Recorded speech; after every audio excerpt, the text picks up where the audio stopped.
ఢిల్లీకి బయలుదేరిన సీఎం చంద్రబాబు సీతారాం ఏచూరి పార్థివ దేహానికి నివాళులు.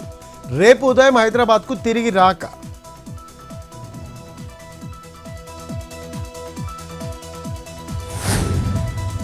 ట్రాఫిక్ నియంత్రణపై సీఎం రేవంత్ రెడ్డి కసరత్తు. ట్రాఫిక్ నియంత్రణకు వాలంటీర్లుగా ట్రాన్స్జెండర్లు.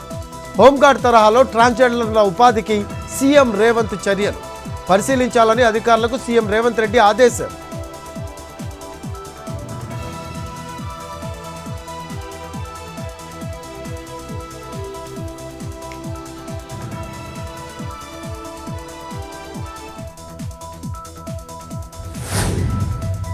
R&B శాఖపై సీఎం చంద్రబాబు సమీక్ష. రోడ్ల మరమ్మతులపై దృష్టి పెట్టాలని ఆదేశం. ప్రాధాన్యతల వారీగా వాటిని బాగు చేయాలని సూచన.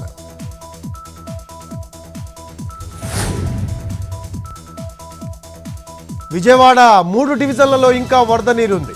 వరద నష్టాన్ని అంచనా వేస్తున్నామన్న మంత్రి నారాయణ. రేపు ఉదయానికి డేటా సేకరణ పూర్తవుతుందని మంత్రి వివరణ.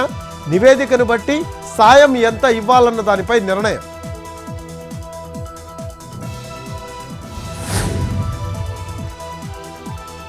ఏలేరు వరదకు ప్రభుత్వ నిర్లక్ష్యమే కారణం. రిజర్వాయర్ మేనేజ్మెంట్ను చంద్రబాబు గాలికొదిలేశారన్న జగన్.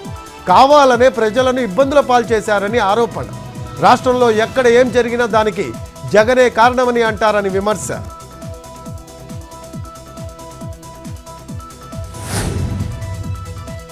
ప్రకాశం బ్యారేజీలో కొనసాగుతున్న బోట్ల తొలగింపు ప్రక్రియ. దుర్గా ఘాట్ వైపు బోటును లాగుతున్న కచ్చిలూరు బృందం. ఒక బోటును 8 అడుగుల అవతలకి కదిపిన కచ్చిలూరు టీం. 2 రోజుల్లో బోట్ల తొలగింపు పూర్తయ్యే అవకాశం.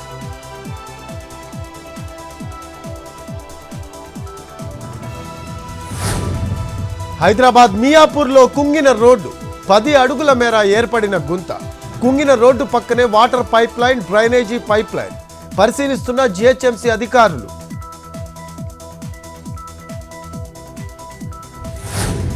హైదరాబాద్లో వెలుగు చూసిన భారీ స్కామ్. 700 కోట్లు కాజేసి బోర్డు తిప్పేసిన సంస్థ. తక్కువ పెట్టుబడితో అధిక లాభాలు అంటూ DKZ టెక్నాలజీస్ మోసం. 3 రాష్ట్రాల్లో 55,000, ఒక్క హైదరాబాద్లోనే 18,000 మంది బాధితులు.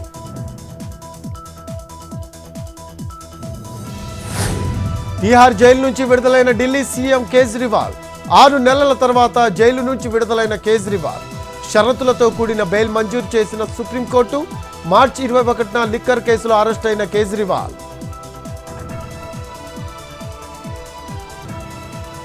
ఢిల్లీలో దంచి కొడుతున్న వర్షం. ఎడతెరిపి లేని వర్షానికి జనజీవనం అస్తవ్యస్తం. ఏరులై పారుతున్న వరద నీరు. ఢిల్లీ గురుగ్రామ్ మధ్య భారీ ట్రాఫిక్ జామ్.